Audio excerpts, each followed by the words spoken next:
So hello everyone, welcome to Sanjeet physics core. तो आज हम लोग बात करने वाले हैं Miller indices in solid state. Miller indices actually 3 integers हैं, एच के एल, जो कि 3 इंटीजर्स है जो कि एक क्रिस्टल प्लेन को स्पेसिफाइड करते हैं कि एक क्रिस्टल प्लेन का ओरिएंटेशन यानी पोजीशन किस टाइप से है। कोई भी क्रिस्टल प्लेन है तो उसका जो ओरिएंटेशन है वो कैसे है उसको रिप्रेजेंट करता है मिलर इंडिसेस। और मिलर इंडिसेस के हेल्प से हम किसी भी क्रिस्टल प्लेन का ओरिएंटेशन को डिटेक्ट कर सकते हैं उसके फर्दर स्टडीज के लिए। तो आइए इसका डेफिनेशन देखते हैं। Miller indices are a set of 3 integers जो कि है H K L that specify the orientation of a crystal plane obtained by taking the reciprocal of the plane's intercepts with the crystallographic axis and reducing them to the smallest whole number। तो definition से clear नहीं हुआ होगा तो आगे steps में देखते हैं तो ये डेफिनेशन पूरा क्लियर होगा। मिलर इंडिसेस का फाइंड करने का स्टेप्स होता है, तो स्टेप्स देखते हैं।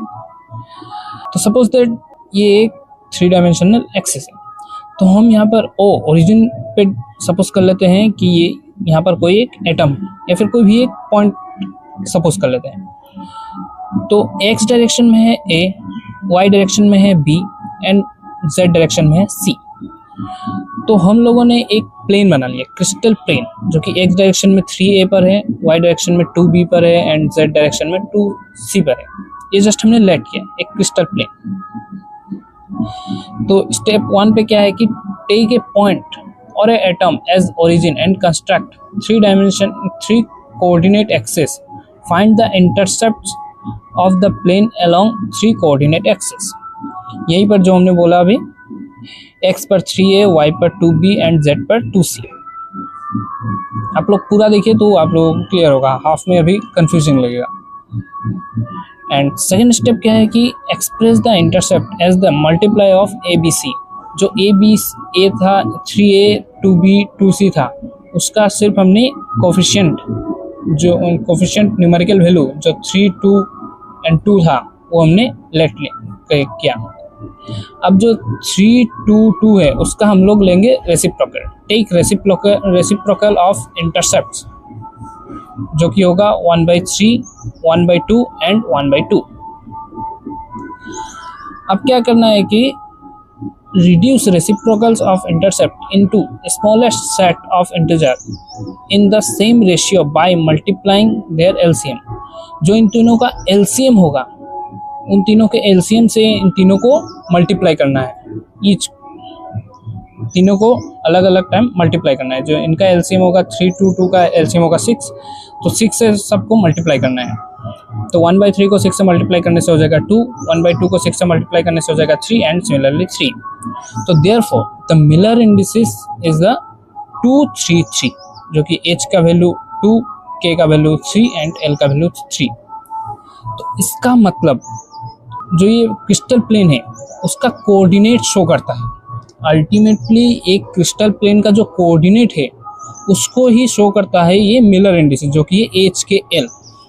तो मिलर इंडिसेस का कोऑर्डिनेट शो किया, मतलब उसका मतलब हम लोगों ने उसका एग्जैक्ट पोजीशन या फिर बोल सकते हैं ओरिएंटेशन हम लोगों को पता चल गया कि वो किस पोजीशन में एग्जिस्ट करता है, ताकि हम लोग उसे स्टडी कर पाएँ। तो एक्चुअली हम लोग बहुत डीप नहीं जा रहे हैं क्योंकि इसका उतना ज़रूरत नहीं है। तो अल्टीमेटली हम लोगों को जानना यही है कि मिलर इंडिसेस यूज़ होता है एक क्रिस्टल प्लेन का पोजीशन पता करने में, एग्जैक्ट पोजीशन। तो यही लिखा है कि it tells us which direction a plane cuts the crystal axis. एक क्रिस्टल है तो उसको किस एक्सिस में कैसे सेपरेट किया है या फिर कट किया है एक क्रिस्टल प्लेन ने, वो हम पता कर सकते हैं। How the plane is oriented in the crystal. एक क्रिस्टल में एक प्लेन कैसे एग्जिस्ट करता है वो हम पता कर सकते हैं। And which atomic layer we are referring to, मतलब कौन सा एटॉमिक लेयर को, क्योंकि एक एटम में बहुत सारा लेयर हम लोग सपोज कर सकते हैं, तो कौन सा लेयर स्पेसिफाई हो रहा है वो हम पता कर सकते हैं बाय मिलर इंडिसेस। तो यही था Miller indices. I hope you will all understand. तो दैट्स ऑल।